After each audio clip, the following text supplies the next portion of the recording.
He was a sick and depraved man, and now he's gone. Baghdadi was vicious and violent, and he died in a vicious and violent way as a coward, running and crying. I want to thank the nations of Russia, Turkey, Syria, and Iraq, and I also want to thank the Syrian Kurds for certain support. This was a very, very dangerous mission.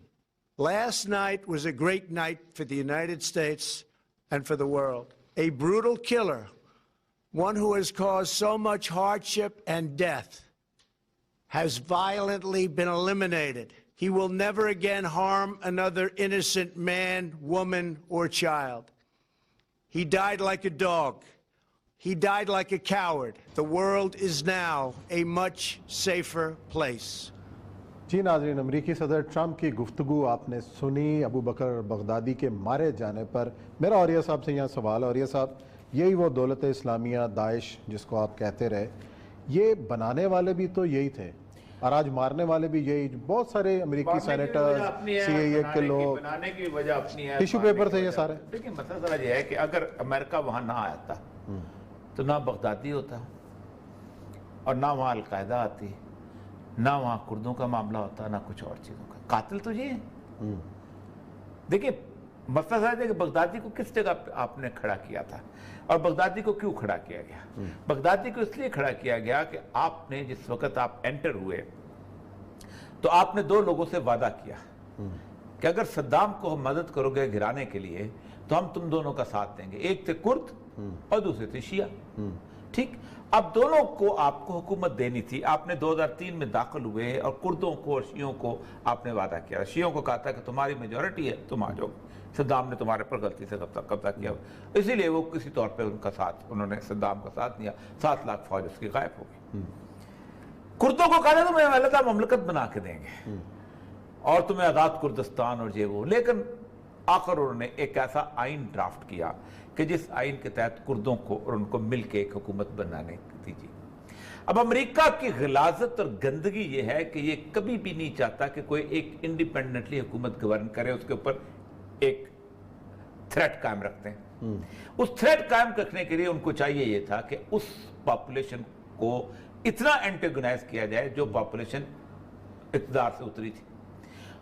इसीलिए उन्होंने al Qaeda का threat करके, सबसे पहले वहां था Musab ज़रक़ावी जो था इराक में, तो मुसअब ज़रक़ावी जो था उसके ऊपर उन्होंने हमले करने शुरू किए। एक कहते थे सुन्नी ट्रायंगल, जिसमें मूसल शामिल था, जिसमें फलूजा शामिल था, तकरीत वगैरह का, तकरीत कुर्दों का था, लेकिन वो कुर्द थे जो कि इसके साथ थे।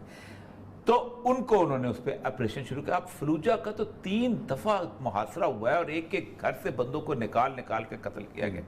यानी वो फुटेजेस भी आई हैं कि अमेरिकन जहाज आ रहा है और उसने देखा कुछ लोग गुफ्तगू कर रहे हैं, उसने कहा टारगेट करो इनको, टारगेट किया और हंसी खुशी बाहर चले गए। अबू गरीब जेल भी वहीं था, उससे एक नफरत पैदा हुई। अब जब पहले नफरत पैदा की जाती है फिर बगदादी आता है ना, उसके बगैर तो बगदादी नहीं आता। क्योंकि अगर आप बाकी लोग आपको ना मानते हो तो आप कैसे 12,000 10,000 लोगों से आप कैसे पता कर लेंगे। फिर बगदादी को उन्होंने एस्टैब्लिश किया। पहले उमर अल बगदादी था मुसअब ज़रक़ावी जगह, फिर अबू बकर बगदादी आया और इसकी फोर्सेस को वो ऊपर से लेके आए ये रक्का के इलाके से, और उसने आके मूसल फतह कर लिया। जब मूसल फतह किया तो मूसल में जाते हुए 2000 टैंक छोड़ गए। अब टैंक तो ऐसी चीज नहीं छोड़ने वाली। अब उन्होंने एक हुकूमत बना ली, उनको कहा हम तुम्हें ये करेंगे, और उनके हाथ में तेल आया और तेल $2 बिलियन का तेल बिकना, एनी होप बना लिया। उसके बनाने का बुनियादी मकसद ये था कि पूरी दुनिया में जितने भी लोग इस्लाम से मोहब्बत करते हैं या समझते हैं कि एक इस्लामी रियासत में ज़िंदगी गुजारे, जो बेचारा वेस्ट के अंदर बैठा हुआ था, 24 यूरोपीय ममालिक से लोग उड़ के वहाँ पहुँचना शुरू, और फिर उन्होंने उसके अंदर जिस तरह के लोगों को जुल्म की, जबरियत की सताने शुरू। उसके मुकाबले में जमा कौन कौन हुआ, इकट्ठा हुआ, सऊदी अरब इकट्ठा हो गया। उससे एक नारा ये लगवाया कि हम तमाम हुकूमतें उल्ट देंगे, ताकि जाहिर बात है हुकूमतें, ताकि कोई उनका खैर खा ना रहे, ताकि हम जब उनको मानने आए तो पूरी तरह सऊदी अरब खिलाफ हो गया, मिस्र खिलाफ हो गया, यूएई खिलाफ हो गया, कतर, ईरान खिलाफ हो गया, इराक खिलाफ, सब खिलाफ। पाकिस्तान में भी यही सूरत हाल बनी थी, टर्की। अब आईएसएस को वहां बिठाने का मकसद यह था कि कुर्दों का वादा पूरा नहीं कर सकते क्योंकि किया है तो हाँ ISS मौजूद है, हम तुम्हारे साथ क्या वादा करें, तुम्हारे इलाके में तो वो बैठे हुए हैं, इनसे पहले लड़ो, इनसे पहले लड़ो। और लड़ाया भी। और इराकियों से ये कहा कि इनको पहले खत्म करो तो तब तुम हमको एस्टेब्लिश करेंगे। और इराकियों ने ये किया कि ईरान से वादा किया उनको लड़ने के लिए।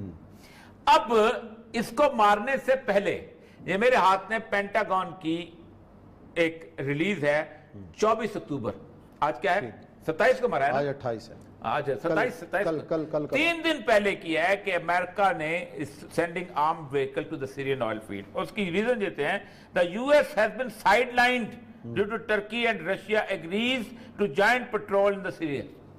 वो कहता है हम तो अलग हो गए, हालांकि खुद फोर्सेस निकाले, पहले फोर्सेस निकाली, तुर्की को हमला करने दिया, अब रीजन बताना था कि हम क्यों अबू बकर बगदादी को मारा और कहा कि हम वहां पर आ रहे हैं।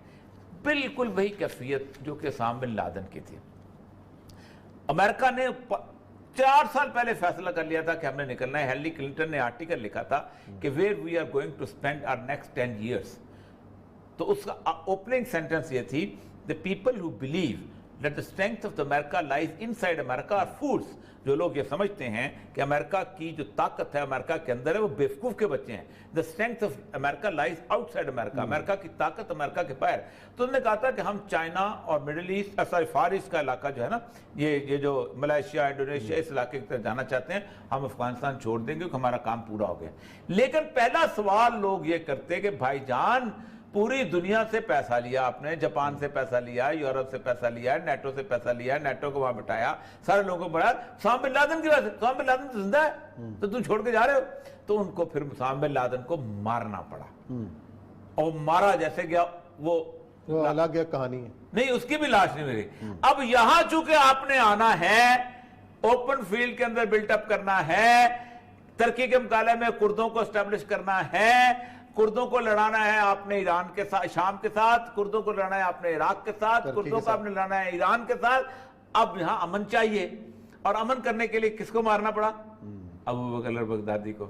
अब उसकी भी लाश नहीं है, वो मस्क हो गई है, हो गई, जल गई, और DNA पता नहीं किधर से निकल आता है। बिल्कुल वैसे जैसे मुल्ला मंसूर की सारी गाड़ी तबाह हो गई थी, उसने मरते हुए पासपोर्ट ऐसे उछाला और कहा ये पासपोर्ट ले लो, सलामत निकला। अच्छा। चले और ये सब, यहाँ प्रोग्राम का वक्त खत्म हो रहा है। कल इंशाल्लाह नए मौज़ूआत के साथ आपकी खिदमत में हाजिर होंगे। अपना बहुत ख्याल रखिएगा। अल्लाह हाफ़िज़।